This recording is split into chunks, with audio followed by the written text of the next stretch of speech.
Hello? Hello, Andrew. Hey, Julien. How's it going? Doing well. Are you driving? Yes. Are you okay with this? Are you driving, or are you having somebody else drive? Oh, no, I'm absolutely fine driving talking to you. There's no problem. I am being in control of the steering wheel, however. Okay. Yeah, hopefully it doesn't get too choppy. It's a little bit choppy at the moment. Is it? Jeez, I was worried about that because I can't hold the phone to my head, so I have headphones on with the microphone. If you feel it's best to do it at a different time, I surrender to your guidance. Let's just go with it and see how it goes. All right. And for whatever point we decide it's got to cut, then we'll just resume the time at another point in time. Okay, that sounds good. Okay. Well, tell me how you've been, and what do you want to talk about today? Jeez, man, I wouldn't even know where to start, brother. I've been good since the last time we talked. You know, I got on my path and have had incredible experiences, some painful, most painful, but all of them have led me to this brilliance of my true self, finding myself, which is where I feel I'm finally coming to a point now, and it's been, the last year has been the most difficult year of my life, but it's also led to the most beautiful point of my life, which is right now. I mean, the reason I'm driving across the country right now. It's just been magical. It's been synchronistic. It's been difficult, but it's been expanding. Wow. I wouldn't even know where to start. Well, let's save that for the context of what you want to talk about today. Okay. So well, if it comes up, then it can come up. Whatever has happened, if it needs to. Cool. Okay. Well, I suppose what I wanted to talk about is, I really wanted to speak to you to help ground myself. Mm-hmm. Because you really helped me a lot when we did our sessions last year. If you remember, I was struggling with the painkiller addiction for a long time. And, that's right. And when you gave me the guidance from my higher self, like, look, you're ready to go for it, I did, and I got off the painkillers. And not too long after that, I decided to join a team that was running a website online. I had watched videos and I was reading their articles. I had expanded to a point where I wasn't interested in conspiracy theories and things like that anymore. And right. They had a message that was talking about being in the heart, dissolving your ego, finding your true self, and it resonated with me. And there's one being in particular who is in charge of the team or running the team, and she was captivating, and I loved her energy, and I decided to join this team after spending about 8 weeks engaging with them in their chat room every night, all day. I was very drawn to it. The message was profound for me. Uh-huh. I decided to go for it, to join the team in Colorado. Synchronistically, I had been let off my job, laid off, and I was having 6 months of unemployment payments. Uh-huh. I didn't have anything tying me down, so I literally left everything in New Jersey. I left my apartment. I left it fully furnished. I mean, I'd driven to Tennessee to go visit my mom, and I was planning to drive to Colorado, where this team was located at that time. Uh-huh. And this being got guidance. She got guidance from her angels that I needed to drop everything and get there as soon as possible. Something was happening, and the angels told her that I needed to come and be her mirror, she said I was her twin flame. Uh-huh. And I had 2 meditations where I actually saw her face, and I had 8 or 9 nights in a row of dreams. She was in all of them. Mm-hmm. And I asked her about it. She said, I asked her what it meant if I saw somebody, my dreams and meditations like that. She said, well, they might be your twin flame. And apparently when I said that, she knew I was talking about her. Yeah. And then she came through maybe a day or two later with the guidance I had to drop it all. So I left my dog at my mom's house in Tennessee. I left everything. I parked my car at an airport where it still is to this day. And I got on a plane, 2 plane rides, and a 5.5-hour taxi ride. And I showed up to the team, and I walked in the door, and I looked around at the five men and 1 woman that was there, and my heart sank because I felt like I just made the biggest mistake of my life. Uh-huh. Because it was like the reality of being human was dropped on me, but I was looking like I was going to these beings who were in heaven. Mm-hmm. You know, and I was looking at the message, and I'm looking around, and even the moment when I had walked in, I mean, these beings use mushroom as a tool for, you know, raising their consciousness, and apparently they had done this the night before. Everybody was still awake, and this being, I didn't know at the time, but she liked to drink, and I showed up, and she was absolutely in an unconscious state, having to be held up in her chair, drooling, couldn't talk to me. And I'm looking around, and I'm like, oh my God, what did I just do? And from that moment on, I spent 9 months with the team. I left the team a few weeks ago. But from that moment on, it was all surrender. It was like, surrender this right now and everything you're seeing. And lots of stuff started coming up as I'm around these beings. And I felt like I had started to see people that were talking and not walking. And it shook me. But then I realized it was giving me a challenge to overcome, and I accepted it. So, you know, I started realizing I had stuff in me, judgment, that I had to let go of. You know, I realized when she said I was a twin flame and I was walking into a relationship now, that it was like somebody knew exactly where all my programming was. Because I wanted to join the team and be just a guy with a computer. But now that I was walking into a relationship with this being, she's the leader of this team, I knew all of my stuff was going to come out. And it did. You know, control pattern stuff. I was presented with some other stuff that I didn't ask for. You know, I didn't bring this energy forward. It was energy that was brought to me that is very dense, difficult to deal with. I had to surrender to that, just keep letting things go. I mean, my mind, my brain spinning every day. I spent 9 months with the team. I didn't spend one day where I felt comfortable. And it was like I spent 9 months transforming energy all day, every day. Yeah. You can sense the, you probably had what I'm being told is that you had a lot of moments where your face was flush. Where my what? Where your face was flush with blood. Yeah. It's red. Yeah. Yeah. That's the symbol that I'm getting to help me really connect. And that comes with some significant challenges to the human mind or ego, right? So that right. Happens during those times, and you spent a great deal of time having that type of experience.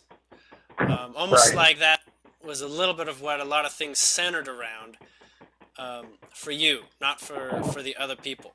So your experience right. was in that space.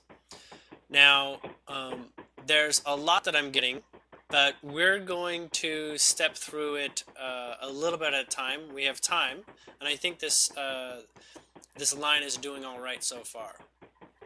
Okay, good to know. So there's a lot of wonderful things here that we're going to get to put into context, and a lot of right things on. That are that flow from it, that flow from yeah. The last 9 months. So let's go back to the beginning of your experience that you're describing, where it's not too long after we talked, and you met this group that that you felt resonant with, including the head of the group. We'll just call her the head for the moment, because the other individuals also had very significant vibrational contributions to your continuing experiences with them. So, with regard to this, it's being called an initiation by your guides. It's not a test so much as a place in which there's a great amount of yourself being revealed in the process, and that you came to discover about yourself. Things that put you in a new position of empowerment only by going through it firsthand. So it started out with you belonging with the group's intention. The intention that the group had, you met their mission statement. That you're very clear of, right? That is almost the only place that you operated from. So for some reason, as you identified with that, you were able to hold to that, and that alone brought everybody the experiences that they were destined for to actually take things to another level. Now, what I'm getting is that this person was a channeler. Is that right? Yeah. Okay, I just want to make sure I got that correct.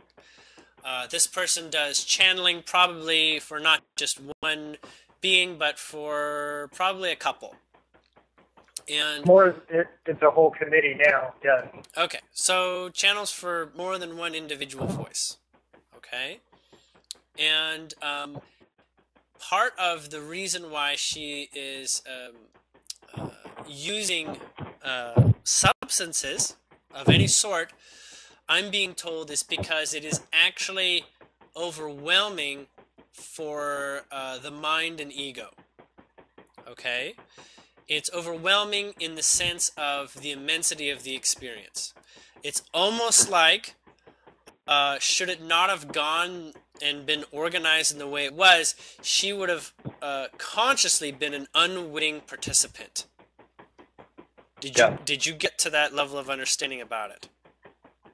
Yeah. Okay, so she was doing it to sort of keep her ego from getting too involved and getting too much in a position, which probably showed up from time to time, where the ego is wanting to find a way of coming to grips of all this energy that's surrounding the experience.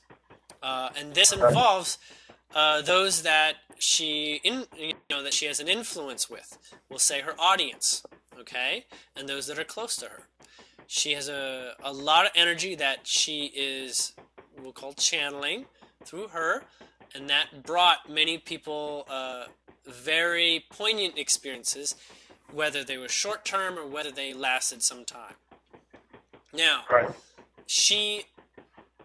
I'm being told, has a responsibility for the world, except that the world that is identified is actually a little bit more specific than 6 billion people. It's actually associated to somewhere in the margins of under 10,000 people. That she is playing a role unconsciously and consciously, but only as conscious as her mind can wrap its head around, but a role that encompassed many lives. And those that she was close with, I'm going to assume these other men, they had very distinct, we'll say, walls to this room that was built. Very specific contributions.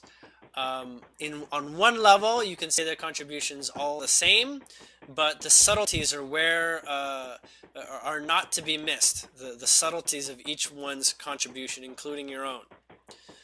Now, on the one hand, there is your regular contribution that looks like 3D, going through the motions. But that's not what this group is about at all. Almost everything happens on subtler levels. And that is really where all your education apparently came through, was on sensitivity to subtleness.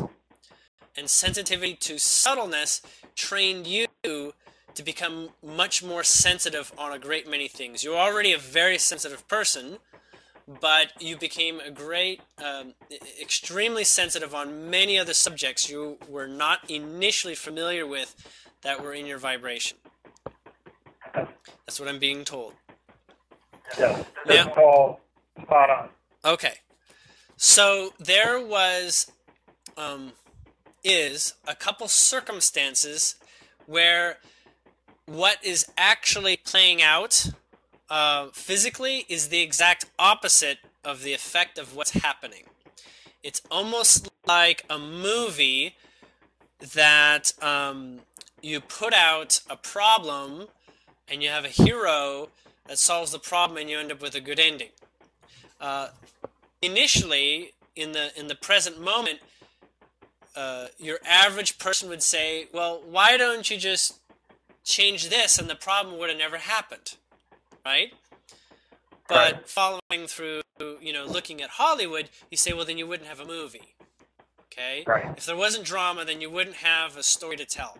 You wouldn't have a hero's journey involved. There would be no hero at all. There would be just simply somebody who deflected an experience, which you had the option to do. I'm being told you knew you could actually go back. Am I correct in this? I can go back. At the time that you arrived, you had a couple days where you literally were given the opportunities to leave. Yeah. Okay? But you sensed something deeper, and it was described as exploring life, from what I'm being told. Yeah. It was being described as, this is the unknown, and I'm not afraid of it. Yeah. And I will see where it takes me. Yep. And you're here, and you're familiar now with what you've come out of, because it's done in such a short amount of time. You're familiar with what once was. You're familiar with who you were since it was, not quite even a year ago. Okay? Right. Now, you remember the addiction to substances, or the drugs that you had. Yeah. It's not surprising that you found another place where that similar condition of not being fully yourself was something in your environment, right? Yeah. Either through mushrooms or through alcohol or what have you, right? So you actually came in wanting an extra level of healing of what it means to have altered states through substance. On the one hand, you relieved yourself of the patterns that you had that we'll call your addiction. But on the other hand, you were in a position to begin, and still to this day, to begin to understand when, how, and why substances are used of all the varieties, including the intentions that those that manufacture and share this have. Yeah. It's almost like an exchange. You get to have this experience, but in exchange, I get to have, I'm going to use a Christian term, I get to have a piece of your soul or something. Okay, even though that's not actually the case. That's kind of, a lot of what addictive substances are about, is they keep you tied to a vibration, and that is intentional on one level of awareness. On other levels of awareness, people are just running a business that makes money. Okay? But at a subtle level, these contracts with people that are using the substances, that is all done at a much subtler level.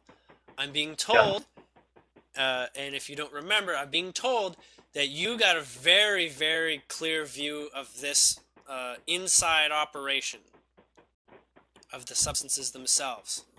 And, very much so. And why they might exist, what their benefits and perhaps non-benefits might be on one level, and how they're actually a part of a spiritual progression that many humans are choosing to use to have the experience. But you're also told that these all had an end point, that they all were not complete life fulfillment tools. So you knew on one level that the end result is that they would not be used eventually. That is part of what your guides want to talk about, because you're not familiar with how there's a benefit and then how people come off of it. It's a mystery on the one hand, but it's also the enigma that unravels this opportunity for people around the world vibrationally to receive the progress you've made on this subject for yourself. Yeah. Okay, you're conscious of that. Yeah. So, we're going to go back to the question you asked before you shared your experience, which was along the lines of, I want to get some grounding, which is another way of saying that you're ready to do a certain kind of slowing down so that you can accelerate the performance that your mind contributes. This is your intellect and your intelligence and your ego. The only purpose of grounding is for that, so that that feels like it's doing something effective. You're always living effectively, moment to moment, whether you involve yourself with others or whether you're pissing yourself drunk. You're always effective on a level that is not necessarily agreed to by your average mind. But this grounding is a discussion involving the human mind that you have and your identity via ego. Now, your identity is not what it once was. You already know that. But your identity is wanting to find identity, essentially, at this point. It's wanting to find an archetype under which it can feel guided by when the mind starts to question what's going on. It's almost like a guiding principle, or I want to say archetype's the best word, for it to lean on, for it to revert to, even if it's only for a short span of time, say the next 3 months or the next year. Okay, it just wants a place in which to operate that has some templates associated with it, so that you can pick up and work off of what people have already done, yet at the same time bringing your unique contribution to the whole experience. For you, and for those that find you, and for those that are affected through the unified field, as in people you don't even meet, first person. Right. So, is that clear? Yeah, very clear. I absolutely understand. Okay. Sure. So I know it took 20 minutes to get through that, but now we get to a little bit more fun stuff. I guess depending on how you see it, it could be challenging for some people to understand, but we're just going to go through as if anybody that listens to this is on board. They'll just have to maybe listen a couple times to catch up. Yeah, right on. But we're going to drill in exactly the way your guides want to. Now, you've actually had some successes. Many successes. Excuse me. They're correcting me. Many successes speaking with your guides and getting information from them. But you already became aware that when you're at your worst state of mind, they were as good as being against you, because you were unable to see the benefits of what they're coming from, and their voices can be distorted into sort of like the devil is talking to me or something.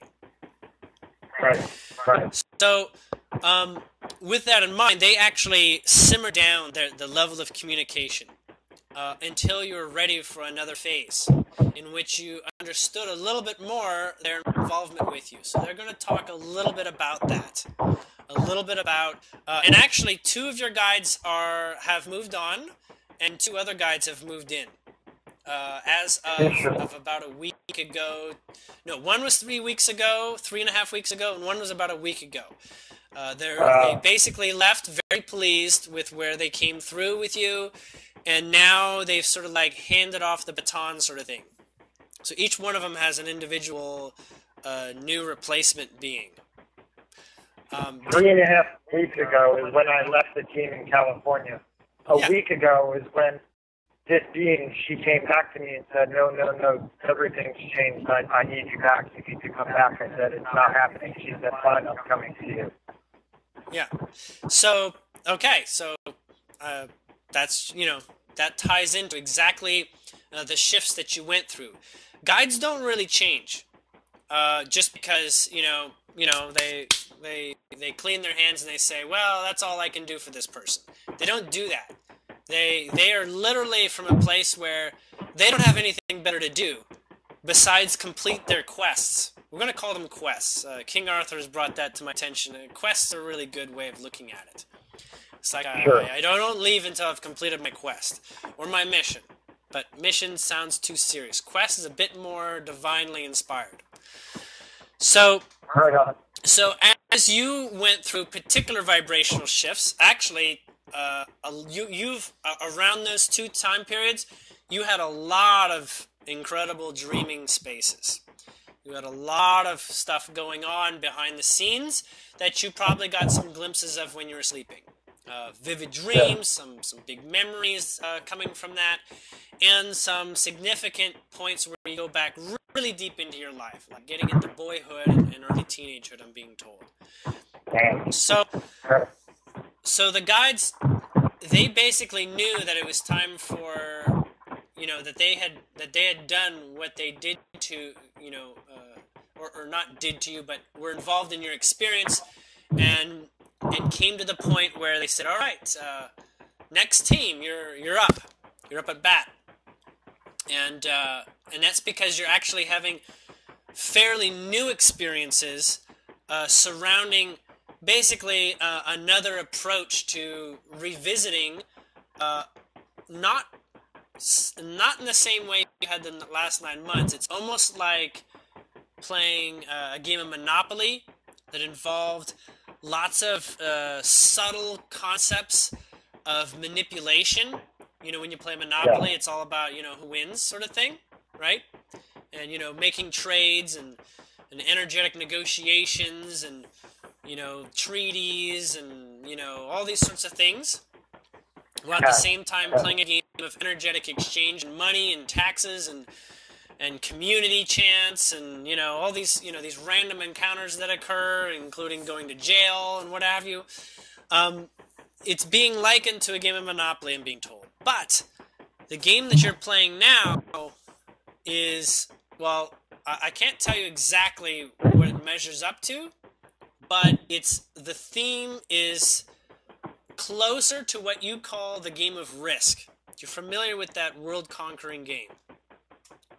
Yeah. Okay, where you've got like your little armies and you roll dice and you compete and you got all these sort of borders and stuff like that, and if you acquire like a whole country, then you get more dividends on your armies and stuff. Get this straight, it's not about war, but it's how the energy relates to itself. There is a world where everyone is sovereign to begin with. Everyone just is, right? And you know it, and you can act from that when you're acting from your heart. Your path is your path. The path to you winning is what it comes down to. For the conscious mind, this is how it'll understand it. Now, as a game goes, there's many things to consider in which that it's only a game. There is no actual world domination. The world domination is your relationship with your mind enjoying an experience. Okay? So the mind gains validation and gains grounding. You already know that a game of manipulation, even at subtle levels, is a past tense story. Okay? You showed up at the game late amongst, we'll say, experts. and you quickly learned faster than they all did, we can say. Now, because of that, you actually came into what's called your own, which is a very close vibrational familiarity with what it is to act from your heart at like the next level, okay? And because of that, you have a lot more to bring to the table. You're a lot more of a contestant in the game. There's no, like, oh, there's monopolies and I don't know how to fight the monopolies. It's more like it's anyone's game for the mind to begin with. Now, with regards to conquering, it's very important, I'm being told, to get that distinction clear. The conquering is yourself. Okay? You're not, everybody wins, everybody's working to win this game. What you recognize on the surface is that other people are playing a game and it appears that they're against you. It appears that somebody's got to lose an army here and there's some strategy involved, but we're still going to give a certain amount of this to chance, right? Which is synchronicity, which is finding out, which is another way of saying, am I in alignment with this move? Am I in alignment trying to cross these borders? Am I in alignment trying this out, right? And luck tells you just how in alignment is. You know, if you're very in alignment, it's like a sweep. You know, you don't lose a single army man in the thing, and the other opponent just, you know, is just taken out, right? That's like, I was really in alignment. That was a really good move. But when you go in and you get decimated, even if you have overwhelmingly on the surface, looks like you have more energy to tackle it, you know, the other person essentially karmically overcomes your karmic burden, and it looks like you have a loss. So this is what's going to transpire. Now, on the one hand, your mind says, I don't like this game of Risk. I never did. And on the other hand, there's this place that says, you know what? This is actually not a game. This is a process of self-discovery, just in another way. Now, you're already familiar with the new place where being in a relationship with someone doesn't mean what it used to mean. You know this because now you're familiar with being in a relationship with someone. For anything that supports the ego is an identification of what you're not comfortable with about yourself already. So in fact, at a true level of oneself, there's no need for any bonded form of relationship with any other individual. Okay? This goes from you know, intimate relationships all the way through siblings and, you know, your own children and your own parents. There is no official contract that says you can't evolve it and you can't understand it at another level. There's nothing that says you can't do this. And so you find yourself more as a place of understanding yourself as oneness, a place of understanding that those that surround me are reflections of part of myself that I am to overcome. You have done this. You've done a great amount. You already know what you didn't do, and you're already familiar with the fact that, well, I really rather not do that anymore. I would like that to be off my plate altogether. I know that I've left something to some degree, but I know there's a feeling that it's still out there. It still bothers me. Okay? So, that is what the two replacement guides are here for. They're here to actually help tie up the loose ends of your discomfort. You've taken care of 85% of the themes, and now you've got the last 15% that's really like hanging on like a loose tooth and saying, come on, you know, all you got is 15% more to go, but it's like, you know, the hardest 15%. It's like the last part of climbing the Himalayas or something. That's what it feels. Yeah, it's really. What's that? I said that's really exactly what it feels. Okay, so in one regard, you can say, you know what, I didn't finish Mount Everest. I got to come back next year. But your guides are saying that's not necessarily how reality has to operate, and you know it. You know that it doesn't require the same people. The contract itself stands, and the vibration of playing it out. Now, this is what your mind is saying. Your mind is saying, please give me, do it in another way.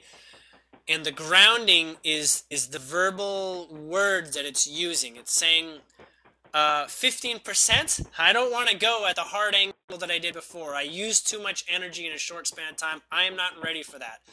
I'll do 15% over the next 9 months. I'll do that.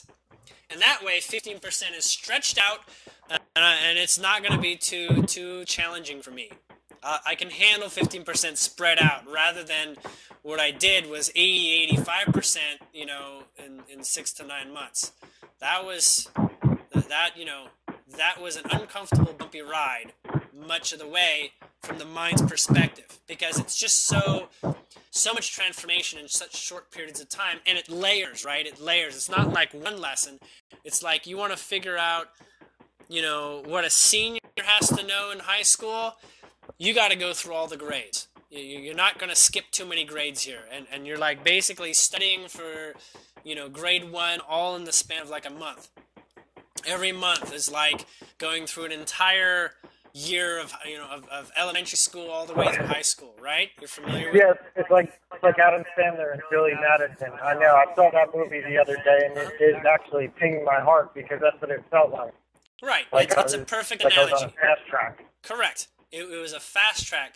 And you're basically saying, well, I'm not saying you, there's parts of you that are saying, let's take this a little easier on the next pass. Okay? Now, because of that, you actually have already, and because of the steps that you took, the plans are already moving in this direction. Okay? So you might say, no, you know what? I'm a tough-ass cookie. You know, send me more into that sort of experience. But this is not that. Funny enough, almost the rest of the population is going to get to go through what you did in a sort of variety.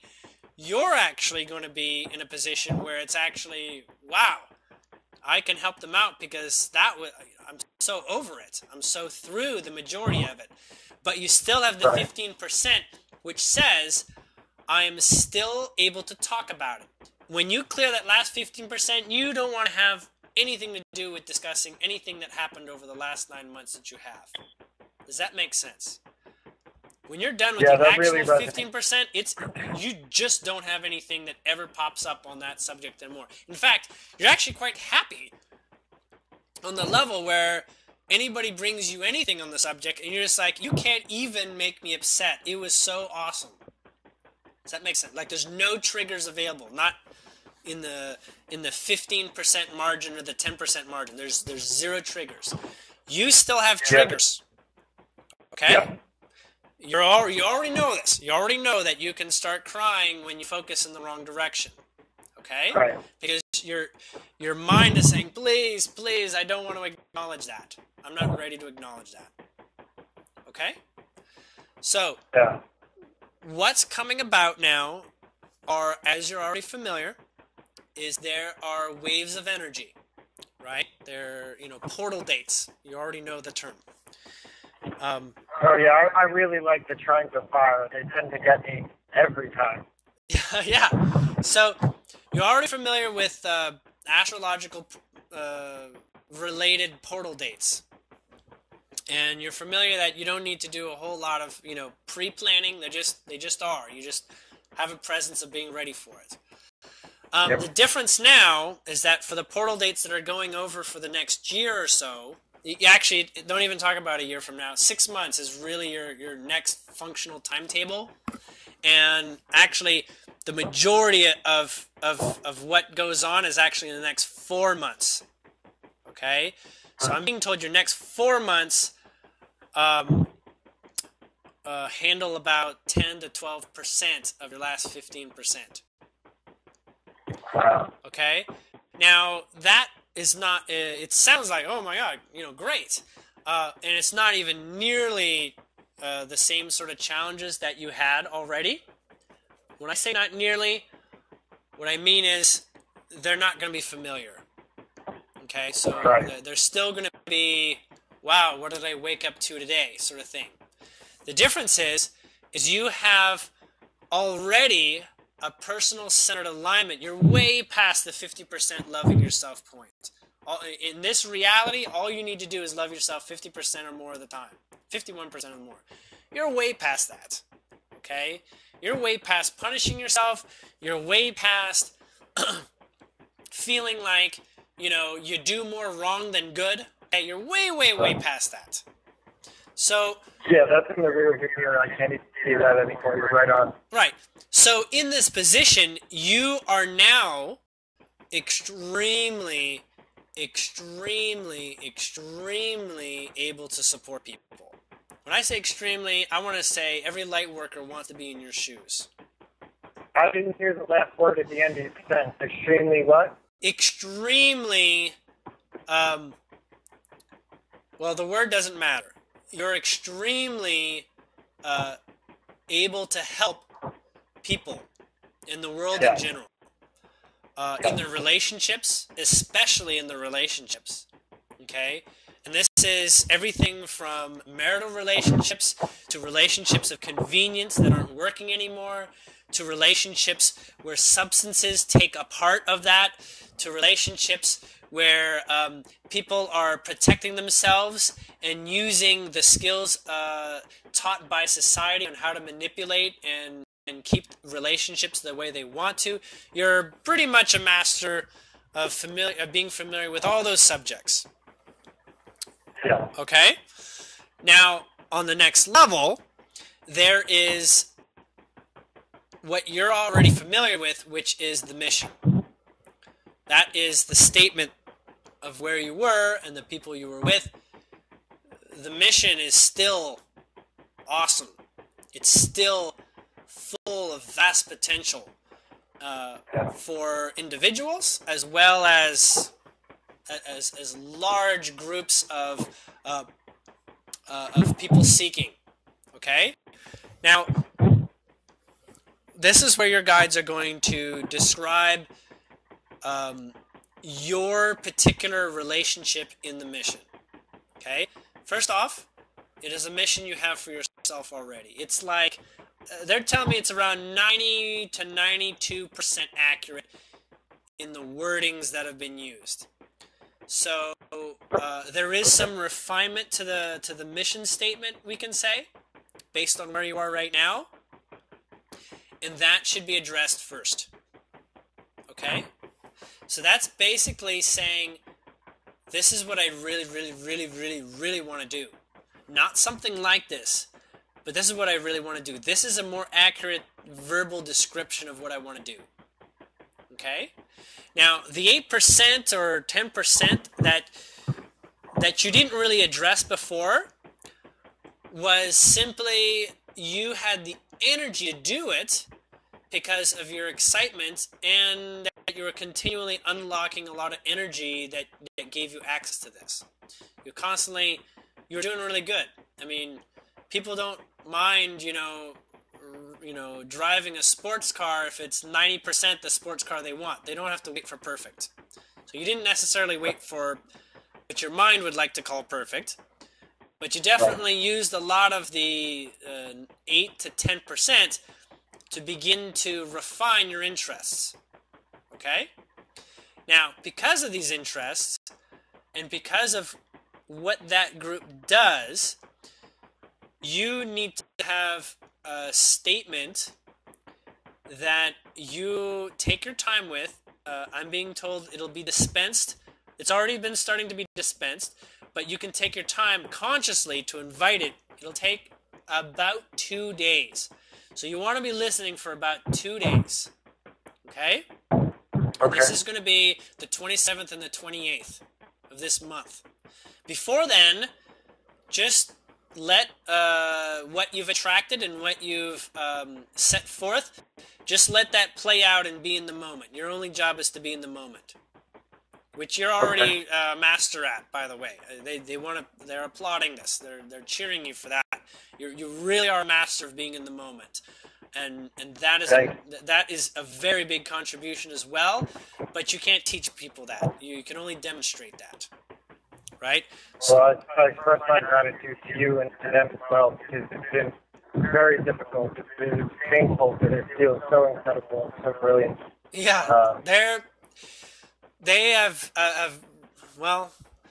saying this. They're saying we have nothing but good things to say about you. So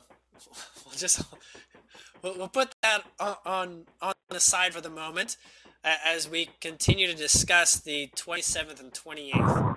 It goes a little bit into the 29th. I want to say you may even write it down formally on the 29th. That is also involved in your relationship to others. The contract or the mission that you know is literally word for word accounts for everyone and you at the same time. So anybody that's in your life is automatically going to get stuck to this statement. They will act it out whether they read it or not. Does that make sense? You literally, on another level, command their experience to be shown this way, and you'll also see it that way. Okay? Because it opens your eyes specifically to your greatest vibrational alignment at this time. Now that fascinating to say that. I just had a conversation with somebody yesterday where I pretty much that energy that you just described came out with different words, but essentially that energy came yesterday. Yeah, right on. Okay, so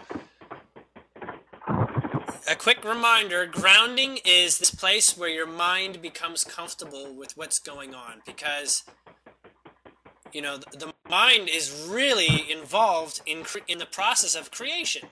Okay, it's not important. It's very important. And if you don't have sort of like, we'll call your we'll say you're like a site engineer. If you don't have your contractors, willing to work for you, well then you got a problem. You're not going to meet the schedule of your greatest optimal health, your greatest optimal projections that you have, that you desire. Right? So there's this relationship with your heart, your soul, through your higher being's familiarity with subjects and symbology, and the actual role that your mind takes. So a good part of this conversation, what we're having, is about confirmation, because the mind likes to know, okay, good. This is what I thought, but I wasn't absolutely certain because I don't have that many frames of reference. But more frames of reference, the better. Okay? Right. So the first hour of our talk here, that's what we're doing. The second half, we'll say about 45 minutes of the second half, they want to talk about specifics. They want to talk about a bunch of things that your mind would like to hear that you've been preparing for. Okay? Okay. So to quickly reiterate, you have taken on an awesome responsibility for yourself. Oh, yeah. That responsibility for yourself is only seen by being in the moment. As a result of being in the moment, you are free to be extremely adaptive. And the only reason to be extremely adaptive is because subtle information is spontaneous. It doesn't care if you take notes and wait till tomorrow to take action on it, but the moment that you receive it, spontaneously you can act on it. Okay? Yeah, that's how I am. I mean, it's fascinating to say that. If I was talking, I have a tattoo on my arm that I got when I was 16. It says vengeance. And it was just stupid. I never wanted it. But when I looked up the definition, it said everything you do is 100% of yourself. And I find myself now, one of my best qualities, that I can come to a realization of something. There's no waiting. It happens right now. I mean, I started in Miami today. I'm almost in Texas right now. Uh-huh. It was like, okay, I need to pick her up. Go. And that's been something that's been fascinating to see unfold. I suppose it partly comes in trust itself, and just trusting my guidance. But man, feeling things with a vengeance for sure. Yeah, for sure. Yeah.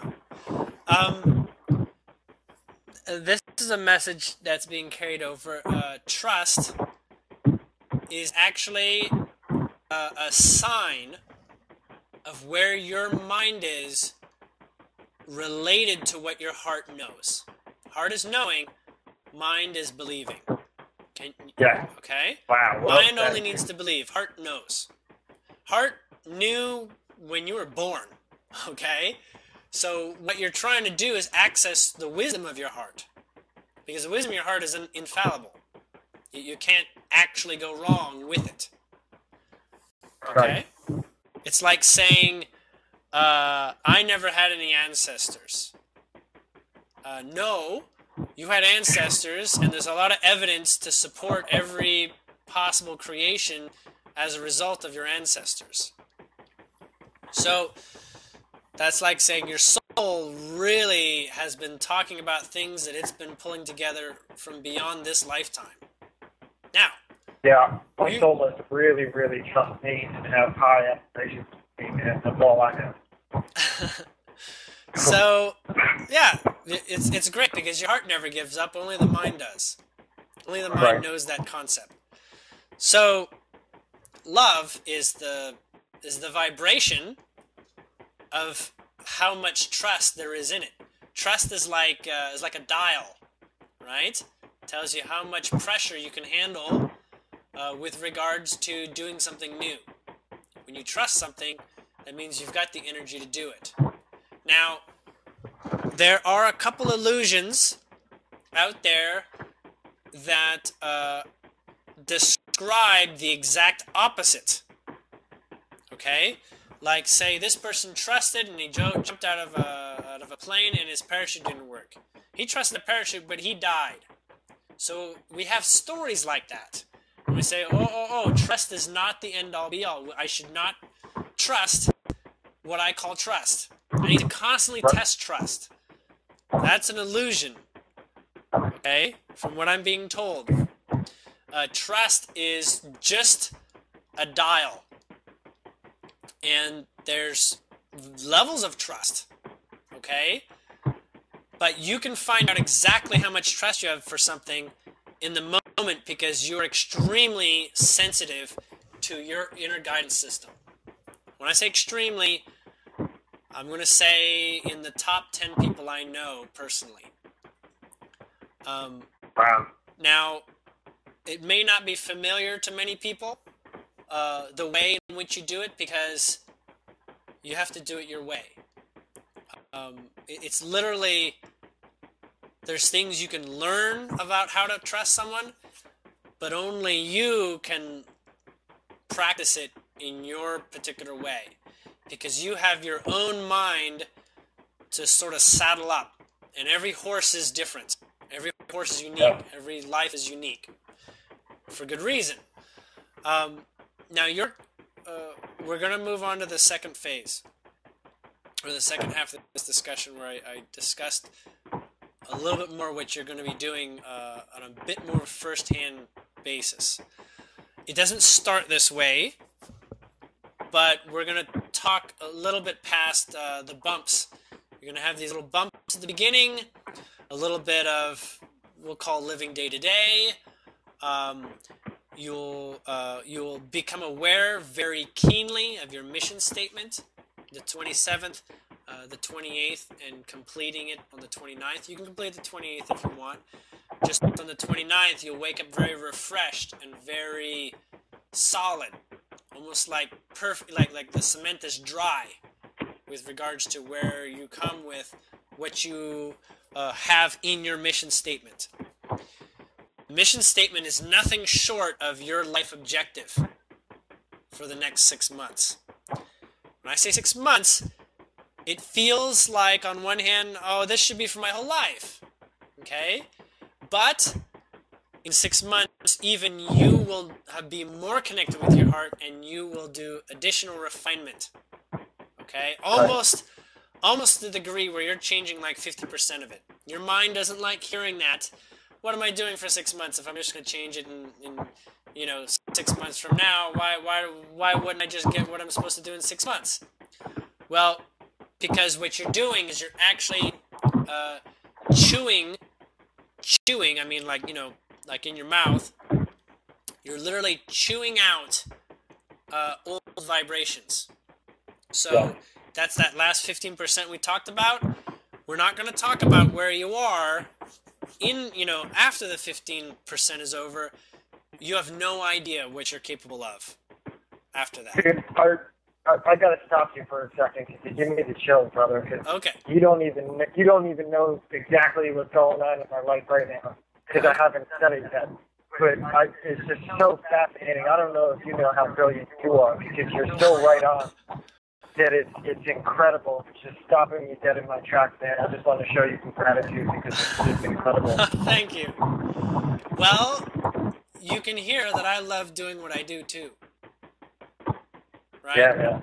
So I find myself here. I find myself loving interactions with people's higher beings and guides. It's a really joyful experience, especially when, you're able to return and share that you're familiar and conscious of it.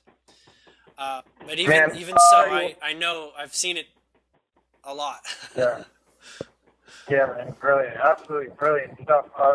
And I really do enjoy helping people. I mean, we have platforms and a chat room. Even the people on the team themselves, they all come to me for guidance, for life, wisdom.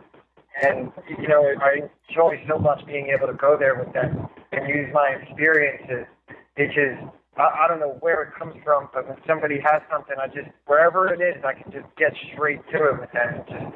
And I see it help people, and I know when I say it, it's like, wow, I don't know where this is coming from, but it's brilliant stuff. Yes. And it feels so damn good, man. It feels so good. Your guides want to say, and your higher being says, and this is for anybody because I'm being reminded they like talking to people that are not here with us right now. They like sharing. You're at your best when you're in your heart. Yeah. You just are, and that is a universal human trait. Okay? So this being in your heart is, not everybody's familiar with exactly what that, how that translates, person to person. It's not necessarily familiar territory to just describe. All you know is that the more that you practice living a certain way, like a certain approach, you do recognize, I'm clearly living in my heart now. There's no other way to describe this, And the best... I never saw it coming, dude. I knew I had to get into my heart, but the way I had to get there and how it looks and how it manifests, how it works itself out in a practical sense, never saw it coming. Yeah. But it's fascinating and it's so brilliant. I hope other people can experience it because it really is powerful. Well, I'm being assured that everybody has this in their destiny. I'm not just being assured, I'm being almost shown realities that this is the case. Like, you don't believe me? Take a look at it this way, or stuff like that. Right. I mean, geez, I don't know what the point of living is if you're never going to make it there. It means so much to me, and it makes everything so beautiful that it's something you wish everybody could experience. And that is a part of the journey after the 15%. The part that you don't need to, you know what? We're going to leave that for the end of this session. Okay, just I'm going to tell you a little bit about what I'm being told that lies in wait after the next 4 to 6 months. You'll begin practicing it in about 4 months, very directly, and then it'll be all that you focus on, most likely. So, going to the specifics, of where they wanted to describe this near-term future, this near-term experience that you've attracted and is going. It is, you know, we could already tell you what the mission statement is, but you have to let your mind not have it be told from anybody else. It has to be done personally, right? I understand. So no one can do that for you. No one should, excuse me. They can, but the reason why they should is because they leave out your direct connection to the source of that purpose. You know, which just leaves other people. I totally understand. Okay. You have to find your own route to the truth. You can't just take point A and point B and connect it together. Right. So, right. What's coming up is interesting in 3 different ways. Oh boy. So it's kind of like 3 different things that are showing up over this next period of time. Okay. I was wondering for a minute if I should even talk about this in terms of like what's happening for the world, or try to explain how we have our own reality experiences, and they're saying we don't have time for that. Everybody has their own reality, so this applies for the moment directly with you. Anybody else that has a comfort with it, and then they may get guidance on this. Okay? Okay. So this is specifically your experience, and it has a lot of open ends because those are not important until you get there. Okay, so a lot of the specifics are not important until you arrive there. But the vibration is described in this way. One of the 3. There is going to be a continuation of people addressing their personal relationships all around you. And when I say personal relationships, it starts with definitions of what a relationship is. It goes into what a relationship is for, like what is it really for, you know, and goes into a place where what's the best way to find a harmony with someone in all forms of relationships. Now, you're already well into those subjects to begin, you know, at a very easy to discuss sort of way. What goes deeper into those elements, and this is still only one of the 3 is relationships, is that there is a further cementing through practice. So I'm being told you are going to have a very close relationship, at least one, if not more, that gets you to take it and literally hammer out whatever is still missing from your understanding. Okay? But it's going to be a lot more leisurely than what you consider your average relationship. When we say hammer it out, that's kind of an intense word for something that you get to take your time with. Okay?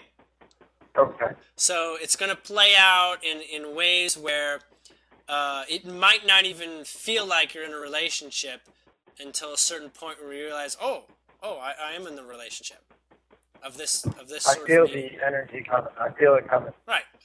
So that is what's showing up. It looks like I'm going to give this about a 70% close. Like I can only get about 70% clear on the definition. It looks something like you're helping someone through their awakening. Okay? Oh, brother. And they're very close to you. They're very comfortable with you. Okay? And you're kind of like in a better position to understand the relationship than the other person. Okay? Because just because of everything you've gone through and where you are in your present moment. But, and I say this is about 70% because this other person is helping you with your last 15%. So this person's pretty intelligent. Like this person is you know is a sharp tack. Okay. We're still talking about the same being, just so you know. Okay then. All right. Yeah. So it becomes this in some way. I don't know how to describe it because it's a territory I'm not familiar with at all. So that's why I can't really get a lot of language to back it up. But you kind of understand the relationship much clearer than the other person is, and you heal through what the other person brings. But it's a lot more, much more comfortable than what you've seen around you for the last 6 to 9 months. Can you expand on that just a little bit for me? Right, because that 30% is a little bit gray territory. Okay, it begins to. I'm going to talk about feelings. It begins to feel like a place where your mind is really happy by what the other person is telling you about you. That's like the way in the door. Like this is how somebody gets into your life, so to speak, okay? It's like easy. It's easy to work with someone that's completely all compliments, okay? Or just has all the right things to say. Maybe it's not compliments, but maybe it's all the right. Everything feels good for for the initial invitation, and you get to a place where like this is great. The mind will say, but I have some concerns, right? And this is the last 15% or 10%. I have some concerns. So, without actually telling the other person anything, that last 10 to 15% manifests.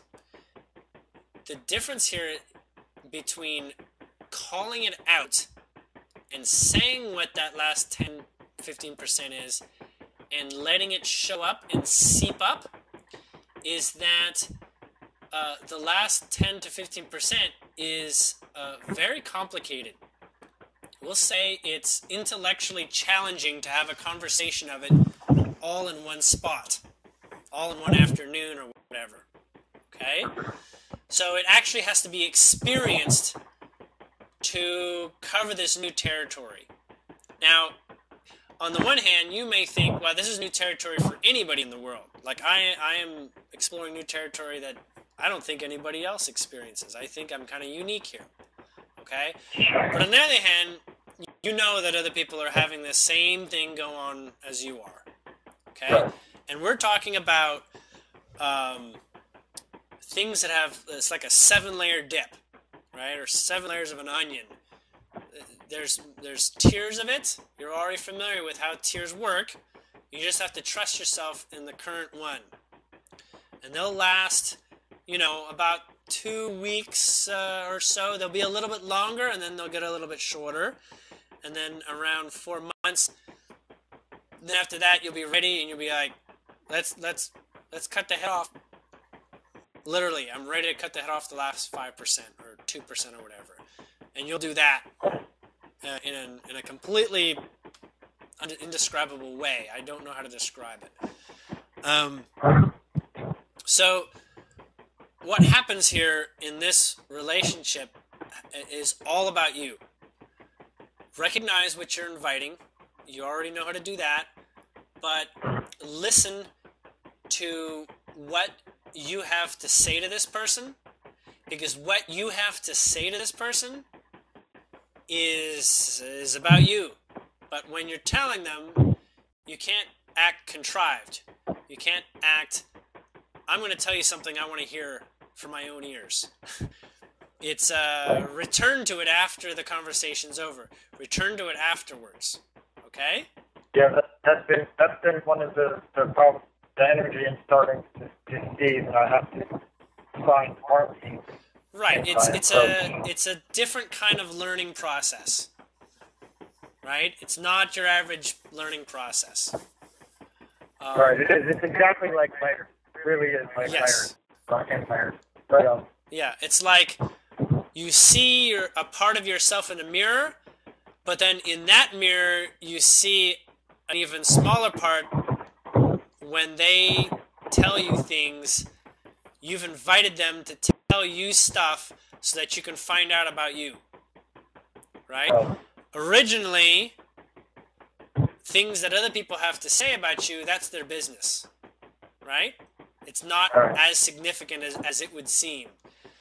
But now what they're saying is also true in another sort of like mirror in a mirror. So when you look at someone in the mirror, or look at yourself in the mirror, you're 3 feet away from the mirror, they're 6 feet away, right? But now it's like another 6 feet behind that.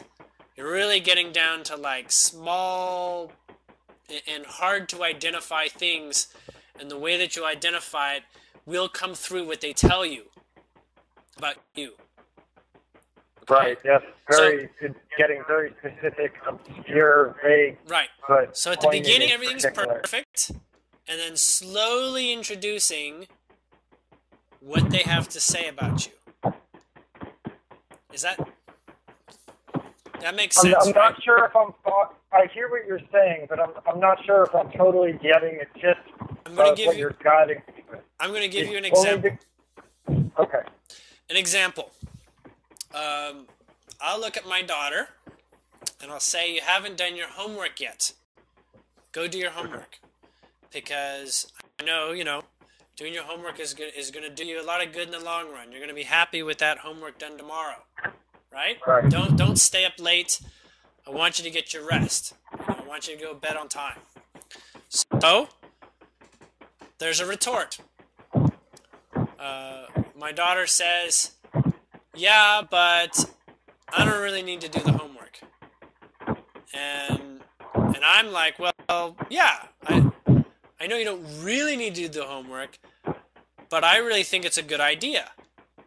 And she'll say, "I hear that it's a really good idea, but I don't really want to do it because of A, B, and C."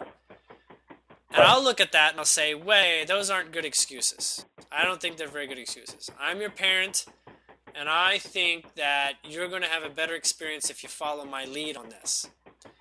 And she'll say, "No, I don't think I am." Now, she's grown up enough that I can't literally force her hand to do her homework, right? But I look back on this, and I hear what she's saying, and the things that she had to say, like in her defense, are truths. Like I'm learning about what's real, and she's an example of something that's real. And when I empathize with that being real, I realize it is just as real for me too. Like her idea that, a teacher never checks. I'm like, teacher always checked my homework. I never got away with that. But this teacher, she's saying, doesn't check. Okay? I'm going to interrupt this for just a moment, as I need to use the washroom. So I'm going to pause this recording. I'll be right back. No problem.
Okay, I'm back.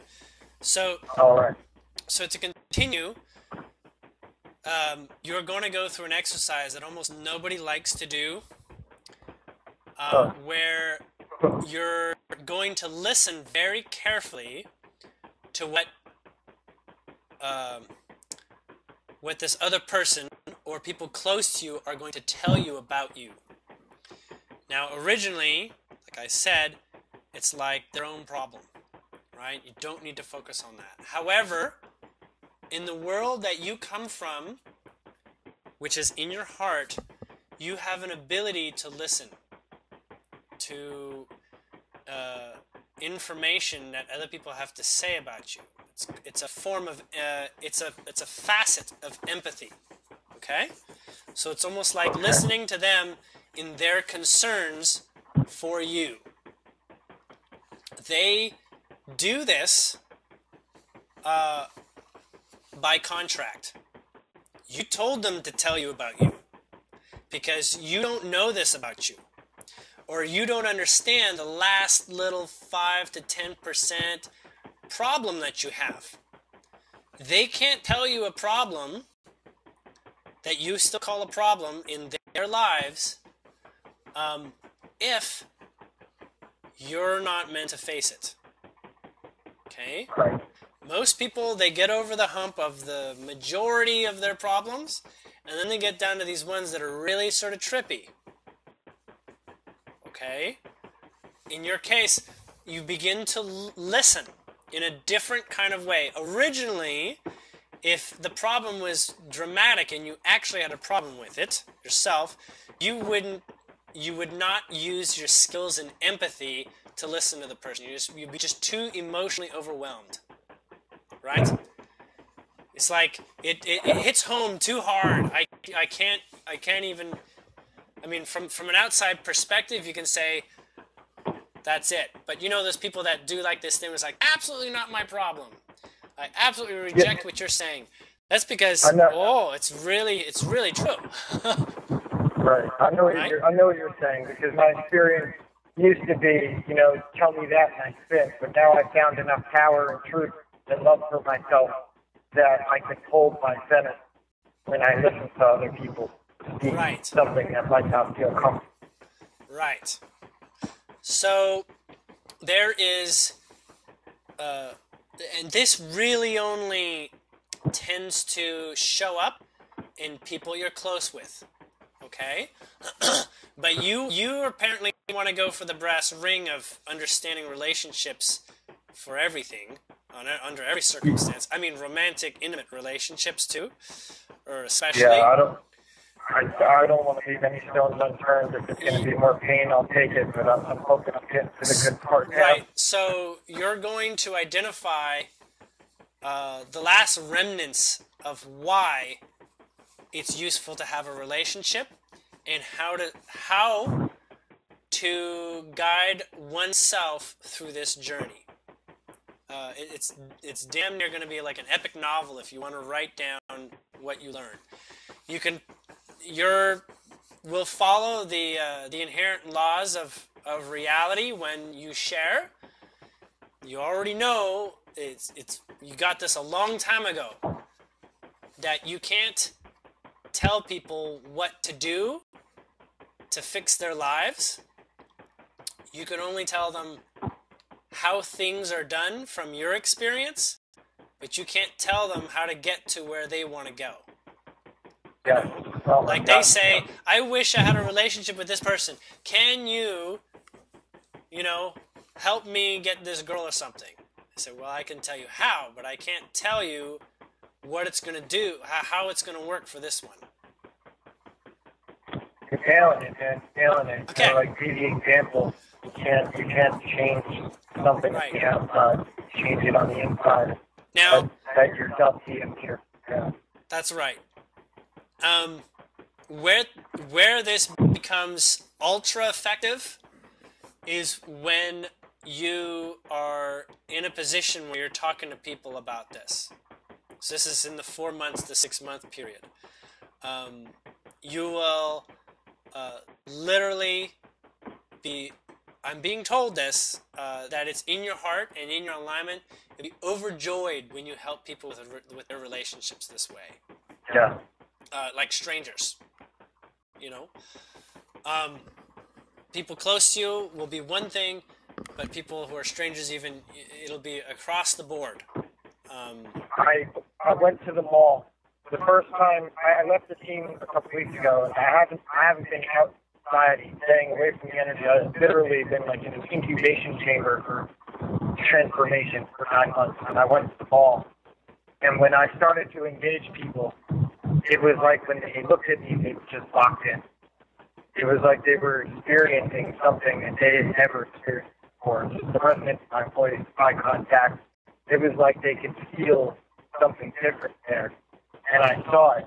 It's absolutely beautiful.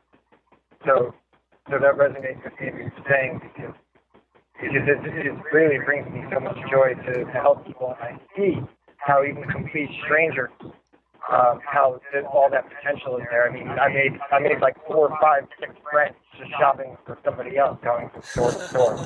The people that helped me, I'm sitting there and they're like, just, you know, they're putting their fist under their chin, like looking at me, like, okay, so tell me this, tell me that. What is this? What is that? And you know, it really made me feel good.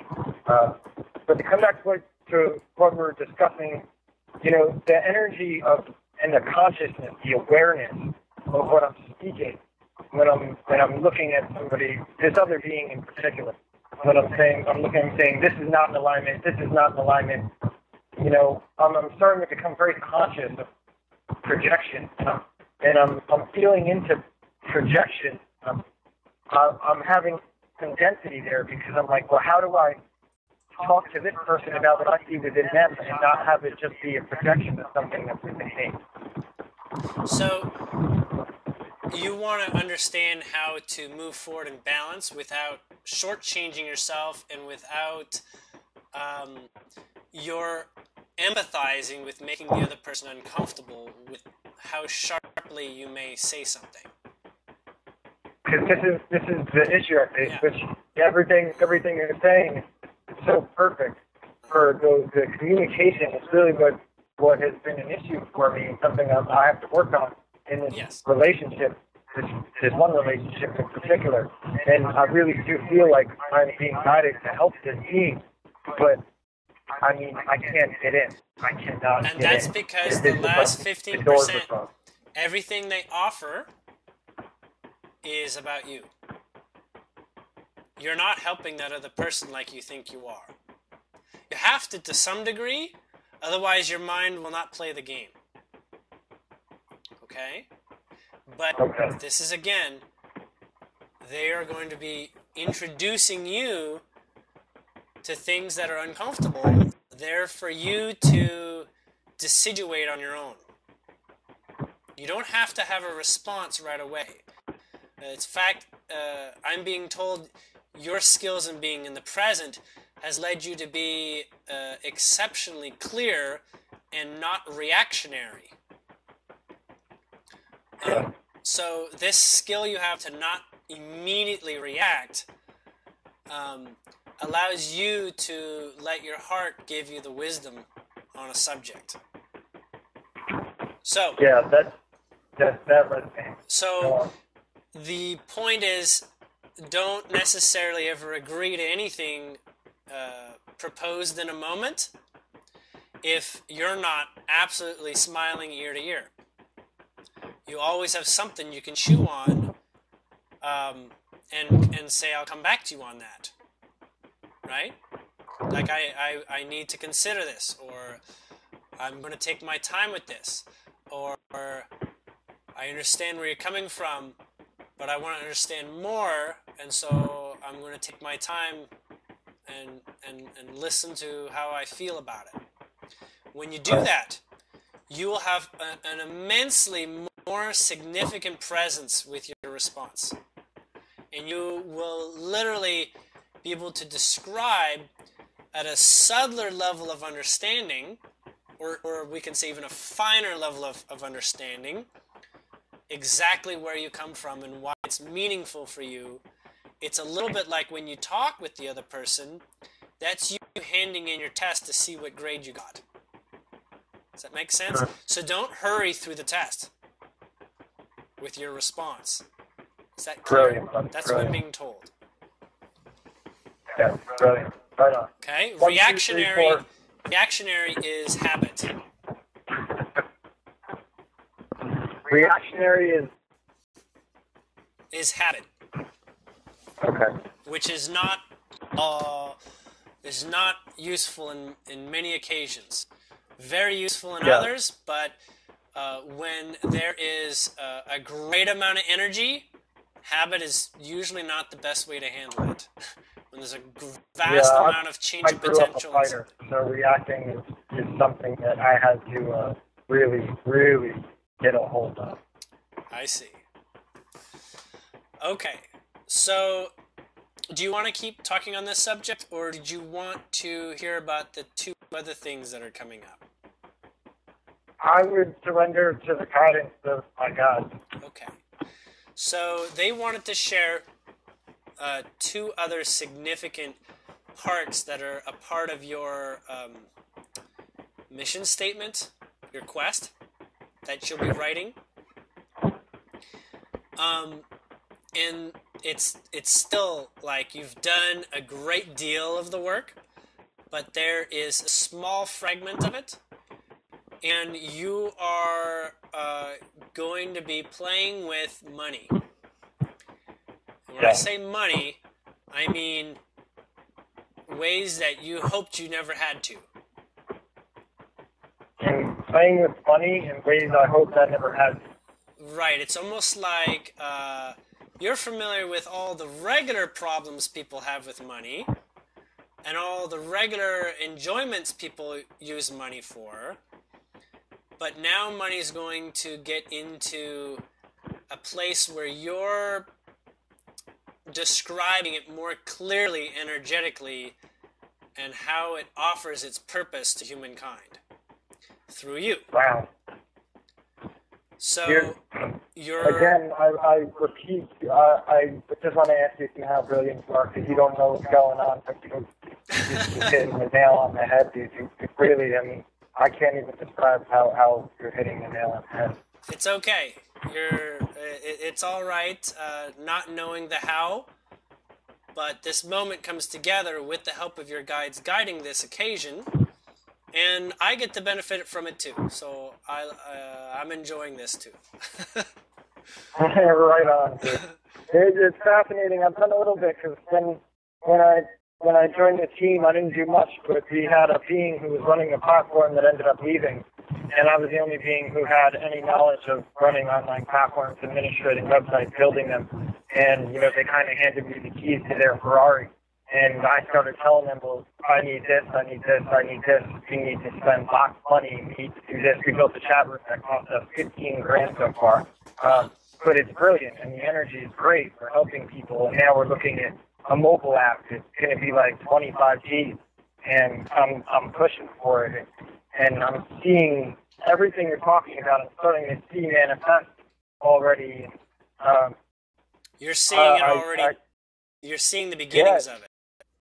It's actually already been happening to some extent, but we had a donation that was much larger than anybody could ever expect to get, and now there's all this money. I mean, 6 figures and then some. Yeah. And the relationship with has to be found in honor, right? In honor. Honor is that place where you feel that you present yourself to others in the way that they are asking you to present yourself. That's what I'm being told what honor is. It's an expectation from others that you agree to, and you bring your presence and ground that for their minds. Their hearts always know that honor is simply a mind thing. It is for the mind when it comes to money, because money is associated with the energetic attachments of certain functions of human living, and so the mind basically acquires it and says, this is going to make my life better. It uses it as a grounding tool. So you're familiar with this journey of what you will be exploring is on the fringes that most people don't experience. And you'll be going through the journey in ways that you can share with others, and you'll really be able to describe things at a fundamentally more complete level. Okay? It'll be easier to talk about as well, because individual circumstances that someone might come to you with a money thing to talk about, you could easily describe it because you're not overwhelmed by it, and that's how you can offer your assistance. Does that make sense? Okay. And you'll be familiar with many different varieties of experiences that most people don't generally have.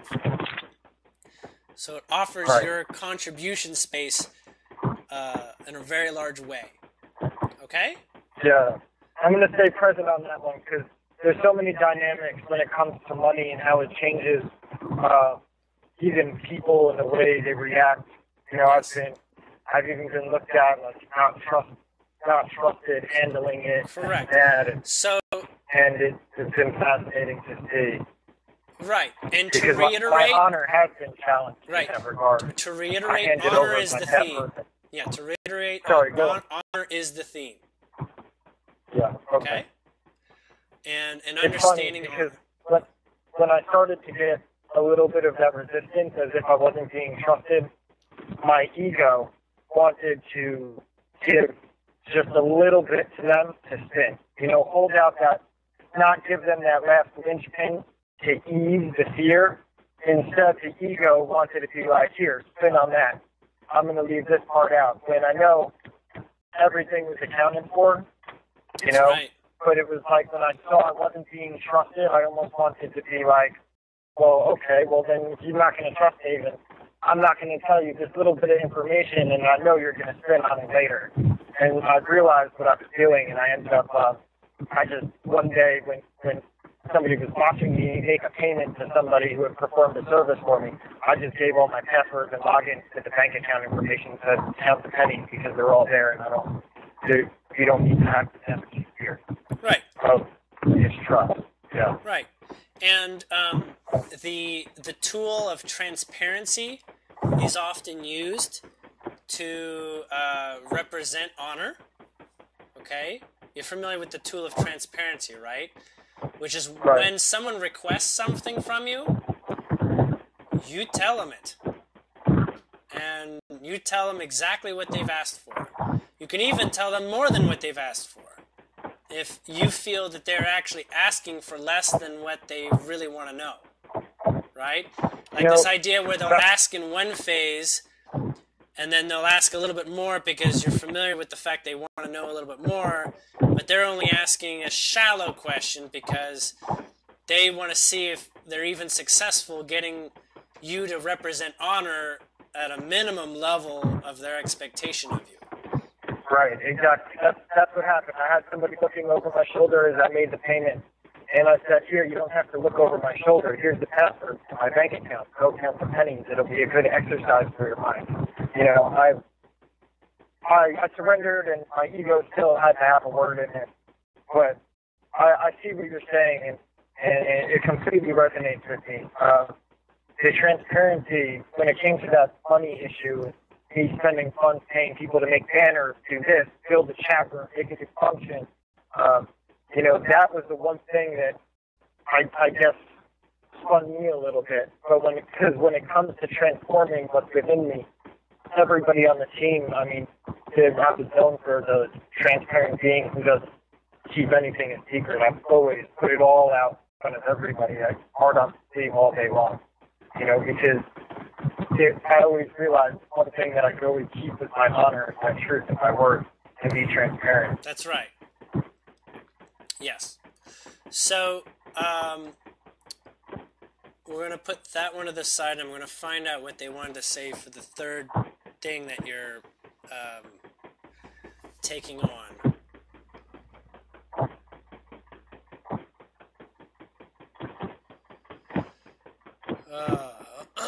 One moment.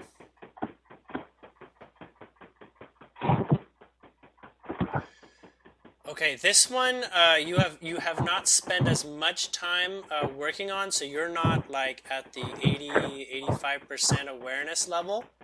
This one is something that's going to extend and is going to be a longer mission element, and that is working through the vibration of appearances. What? Appearances? Appearances.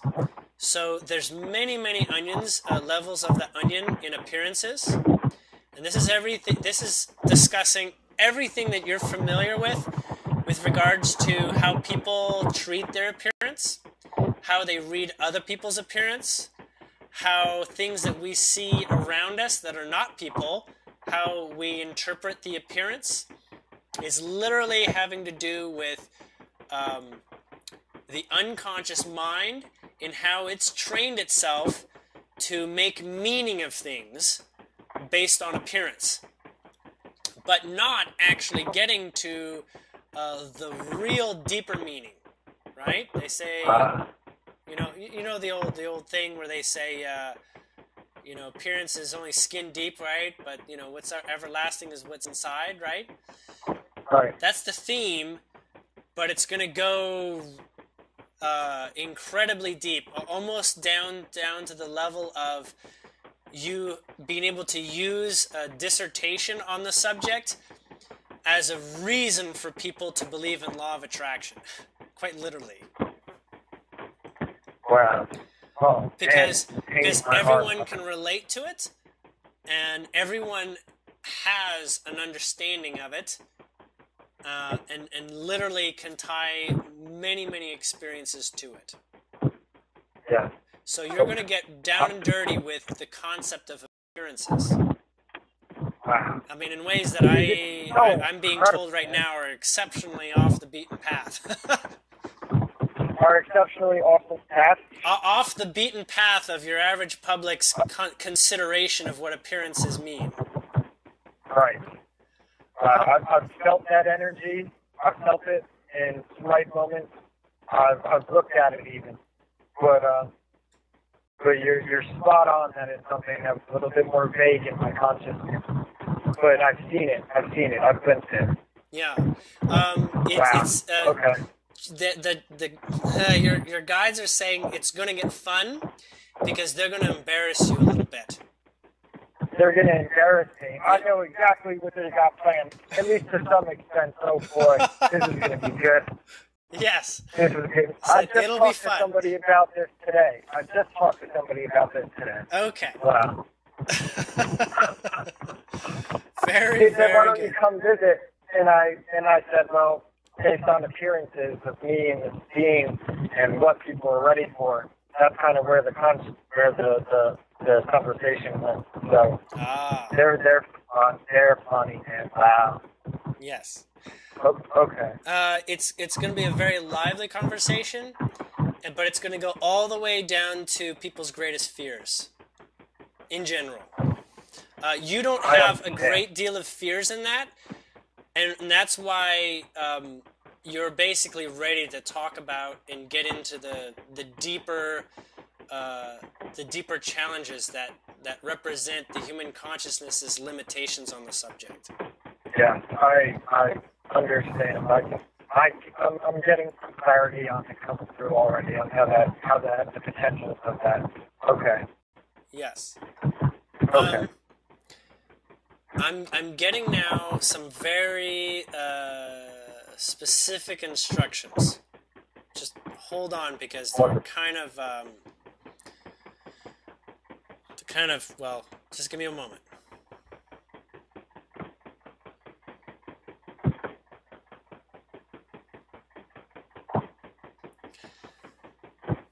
Okay.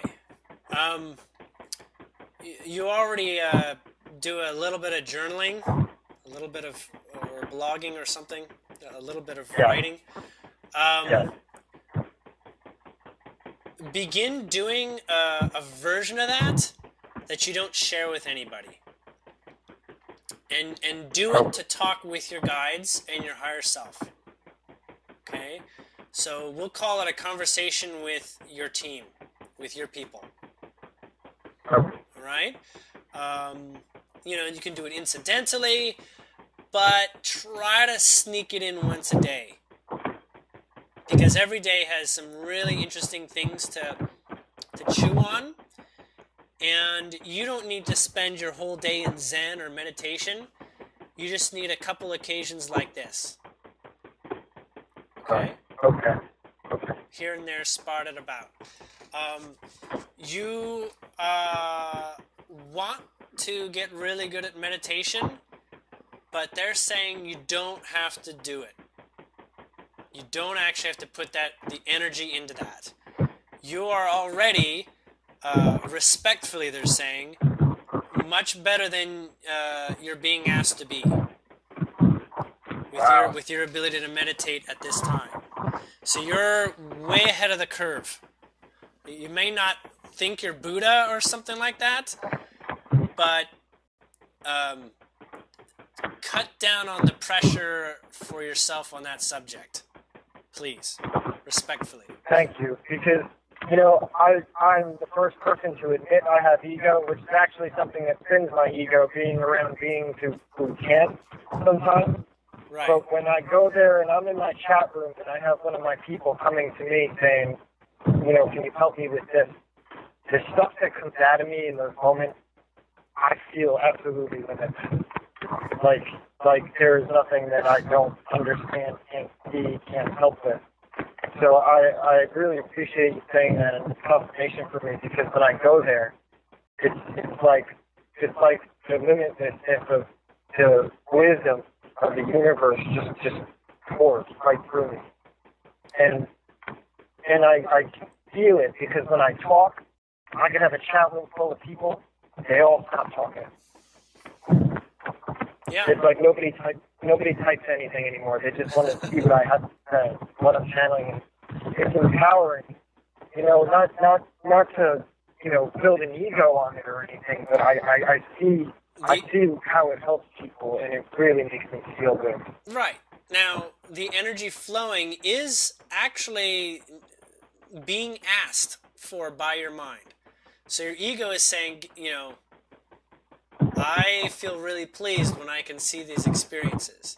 I feel like a somebody. Even though it's like not a very big part of your life to think on these thoughts, at a subconscious level, it's validation, and it's actually what's gotten your journey to get this far. Actually, is that feedback. Okay? Yeah. So, the feedback gets into ego when you are engaging someone with something that you wouldn't want to do. Right. Okay? So everything that you share is from where you would do it. And then you can be in love with yourself, because you did not tell someone to do something because you're too afraid or you're not ready for it. And that is speaking your truth, not speaking your untruth. Yeah. And the truth is the only thing that you can honestly share and honor. It's the only honesty. Yeah. It's been my greatest honor to speak my truth, and you know what? I see it sometimes. I see the fire burning. I know if I speak my truth, it's coming down on me, and I can't help it. I gotta go there every time. I gotta speak my truth. I can't. It's just not in me to shut my mouth when it's time to speak truth.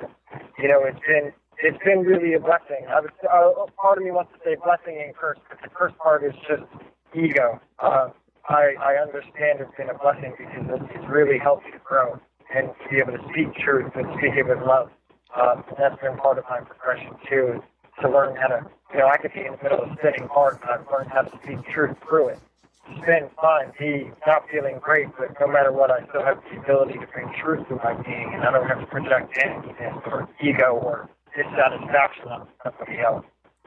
Right. That Exactly. I can just speak from within. So that's kind of been a little bit of what I've been working on lately, and I feel like it's doing it too. I'm going to move on. They're already queuing me up for the next things they want to say. All right, I'll keep quiet. I don't know what your relationship with oranges is, but you're actually going to not eat oranges for a while. Not eat oranges. Oranges specifically. I know. Vitamin.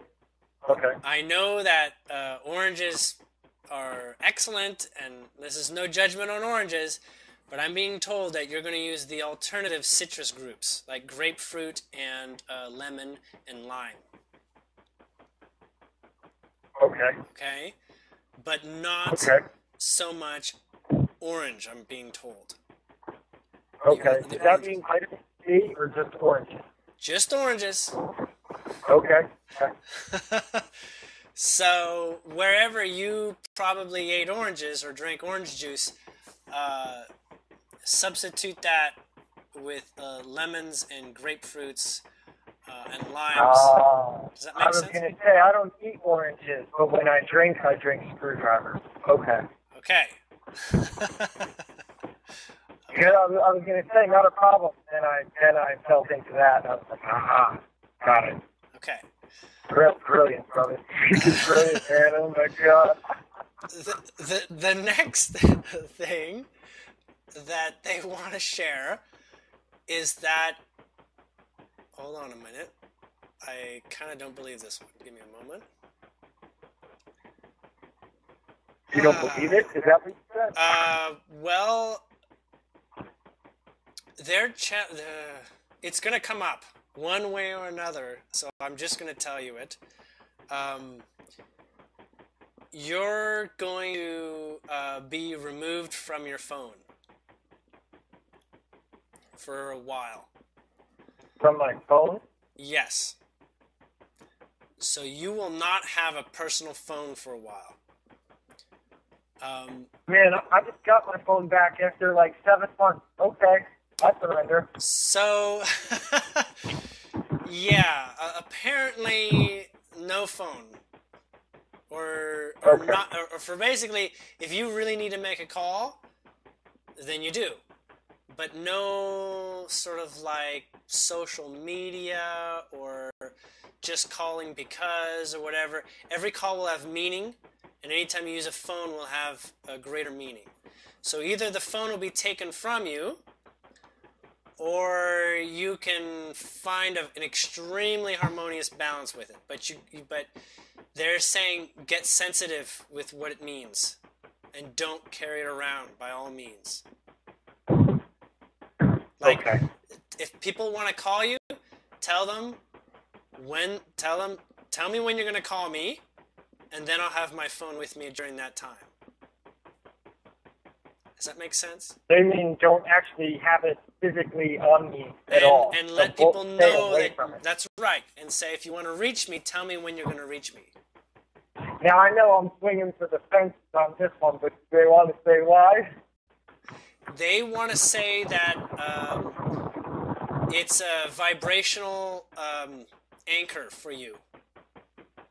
Interesting. And energetically holds back some of your inner potential.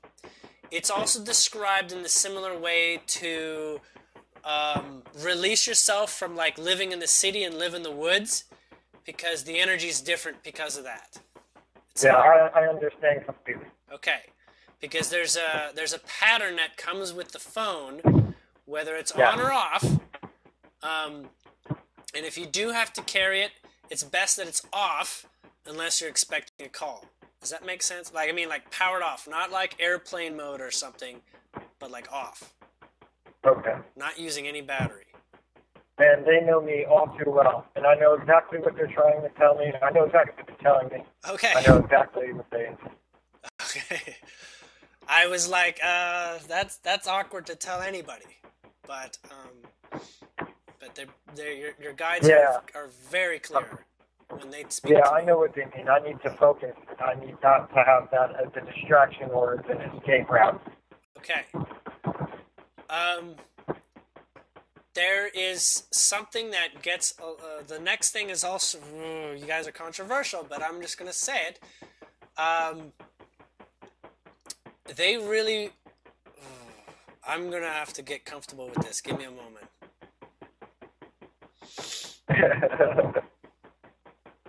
I get it.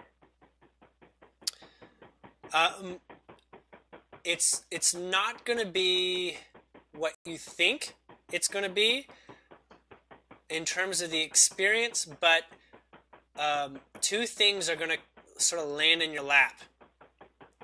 And originally, you were going to have some hesitation. One is LSD is going to show up in a specific instance of availability for you. Okay? It's going to be a thing where the timing that you receive it or have access to it is not the timing when you use it. Okay. So you basically have like a dose or something like that of LSD or acid or something, and the timing needs to be extremely respectfully established. Okay? And it has to be alone. Alone. Doesn't have to be, but they're telling me alone, so I'm just translating. Okay. I might not be alone for a long moment. Well, that's why this is coming up in this particular facet. I understand. Are they specifically speaking towards LSD, or could it potentially be? It could be all. It also moves in the alignment of ayahuasca. Interesting. Okay. But it's not mushrooms, and it's not weed or pot or alcohol or any of those things. It is either LSD or like acid or something like that. Or it's ayahuasca. One of those two are going to find their way into your availability, and it's going to be a single dose. It's not going to be like a pattern. One in your case will do it. They are of course not telling you when this is going to be, because there is an incredible amount of preparation on your guides and higher beings side of things to have you ready for this. The only thing you need to know is that you need to recognize that it's a very personal experience, that you should prepare for yourself and establish a space when you're comfortable. You can wait months if you want to with the dose in hand or the opportunity in hand, okay? Okay. It is really extremely, extremely damaging to the mind if your mind does not say, I'm ready. Yeah, okay? I've been there before with LSD when I was younger.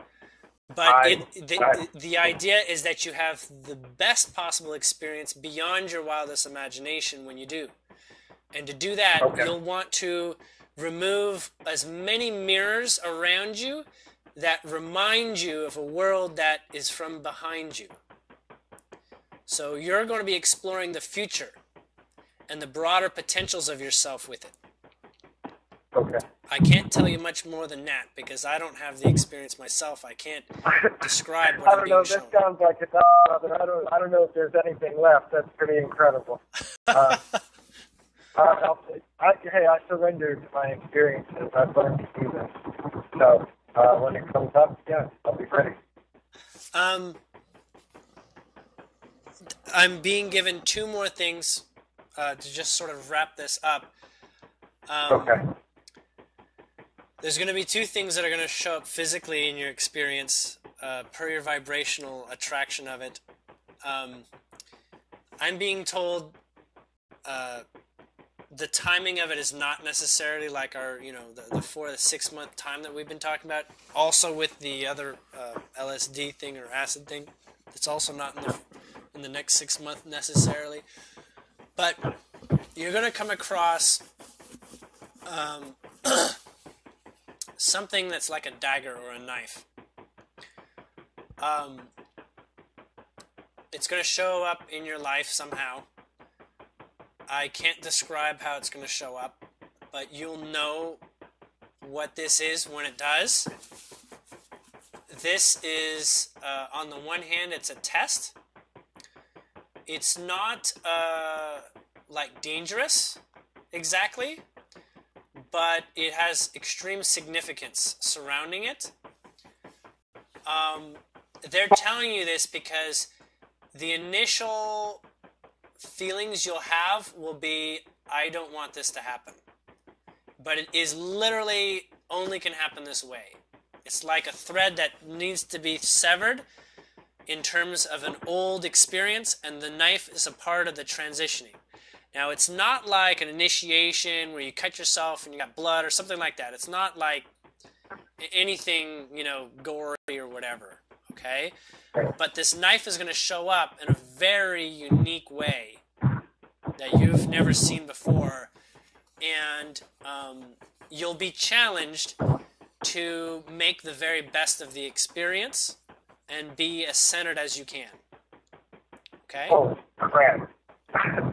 But it's not just knowing that, just having that this has been told to you, is going to make it very, very easy now that you know you're not in any danger at all. Right on. Okay? No doubt. No doubt. I'm staying present moment. But Okay. I appreciate that. Yeah. Yes. So it's some sort of blade. I don't even want to say it's symbolically a blade. It's a blade of some sort. Some sort of sharp blade is involved in something, and it is, you might sweat or something, but it is, it's gonna feel like there's no reason to take an alternative route. There's no reason to go another way. Just, just let your heart tell you what to do. Right. And what that'll do is that'll ground a very, very big part of your life going forward. And when I mean big, I mean in ways you don't even realize. It's, we'll call it a rite of courage or something. Okay, brother. Okay. That's one of the two things that I'm being told is kind of strange and hard to describe. Okay. The other is you already have like a crystal that you like your sort of favorite to hold crystal. Do you know? I have lots of crystals, but I have maybe one or two that are favorites. Yeah. Okay.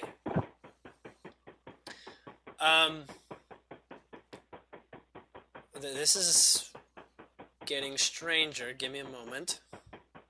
Love you. Okay.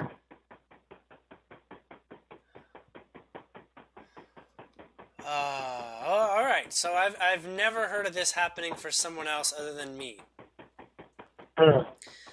And has nothing. In my experience, didn't even involve a crystal.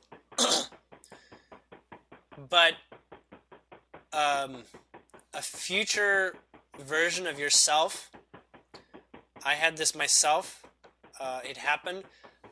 A version of your future you, physical you, wants to make contact with you. It'll feel like a guide, as in you're guiding yourself, like your higher being, but it'll be a lot more poignant. And it wants to find itself grounded in one of your crystals so that you can have a more visceral, conversational relationship with yourself that way. Interesting. Okay. So find a crystal that you're not going to use for anything else, and a crystal that you can have on hand. I'm getting something that fits reasonably in your palm of your hand and sort of takes up a decent amount of space in your hand. Not heavy, not light, not small, not really big, but something that you can fit in your palm really well. Okay. Sort of like hold on to a little bit like a handlebar or something. Something you can grip, not something that's like uncomfortable to grip. Right. Doesn't matter the shape. It doesn't matter if it's like a nice pointy terminating crystal or if it's like a quartz stone, that's just sort of like a boulder or something. It doesn't matter the shape. Okay? Okay. Should it be a new crystal, or can it be a crystal I have that I clear? It can actually be any crystal, but you'll feel each one in your hand, and you'll get the sensation of which one actually feels the best. You just will. Okay. Okay, you'll have, the ones that you're considering. You'll try holding it in both hands, the left and then the right. You can, when you talk with it, you'll hold it with both hands, so like cup between your hands. When you want to just listen, you'll hold it in your left hand. You are right-handed, right? Yeah. Okay, so you'll hold it in your left hand when you want to listen, and when you have a question to ask or to say, then you'll switch it over to your right hand to say it. This is not necessary, but you'll find a great deal of efficiency at the beginning of your developing relationship in your sensitivity and your hearing and your feeling of what's going on. It's a little bit like channeling your future self, higher being, whatever.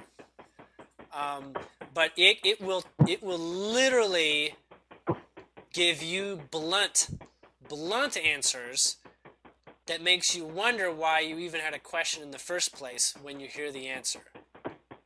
Right. Okay? And this is used when you're on the fence of something. You can't quite be sure, like, is this the right deal or is this the right deal? It's like you feel kind of in the middle about something, right? This is a really good time to ask what your future high self did, what it did, based on literally knowing what the best choice turned out to be. Okay? Wow.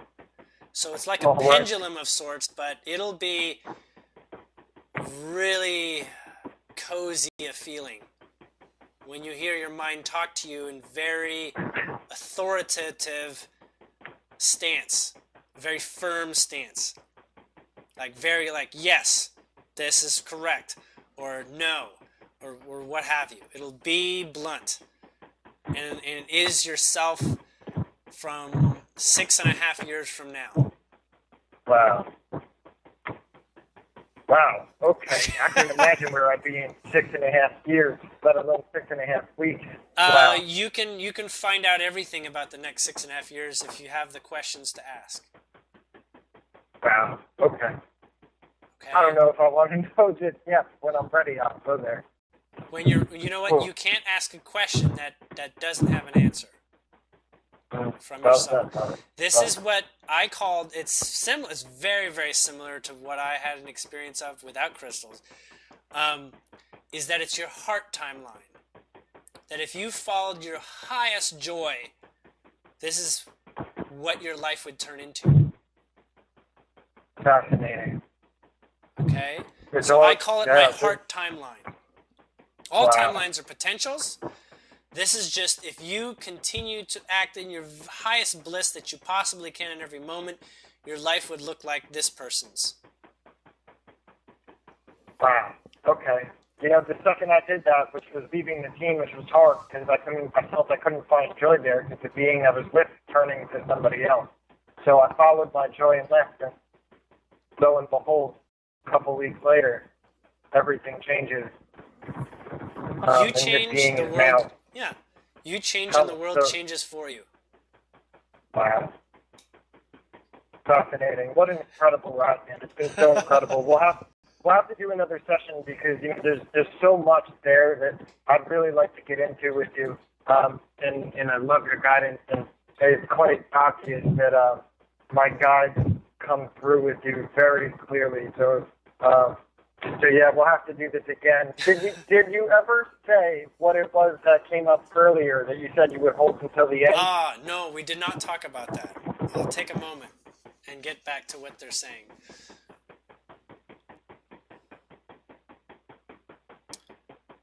Okay. Actually, now I hear about it, I have to get comfortable with it again. Man, they got some interesting things to say tonight.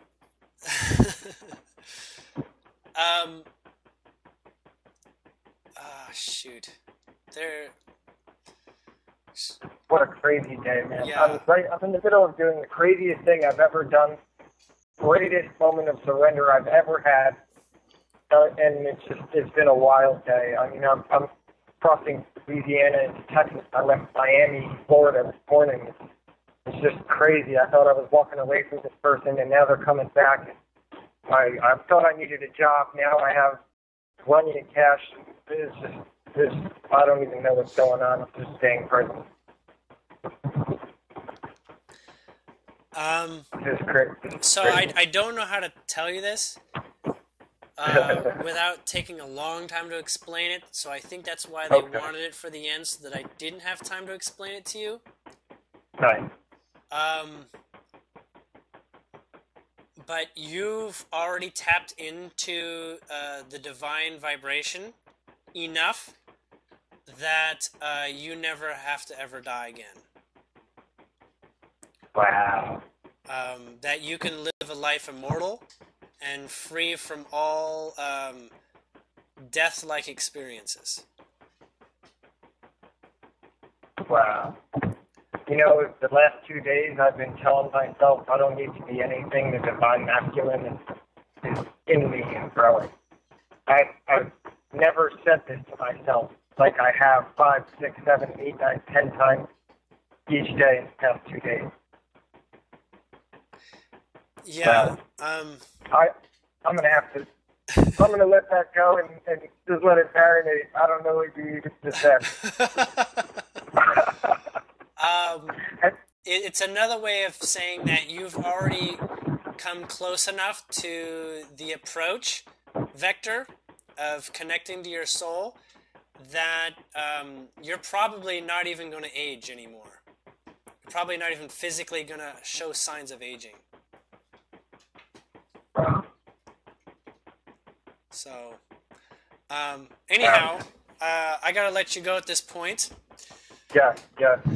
Julien, I express nothing but gratitude and love to you and your family and everything you do. And my guys, you guys are so precious to me.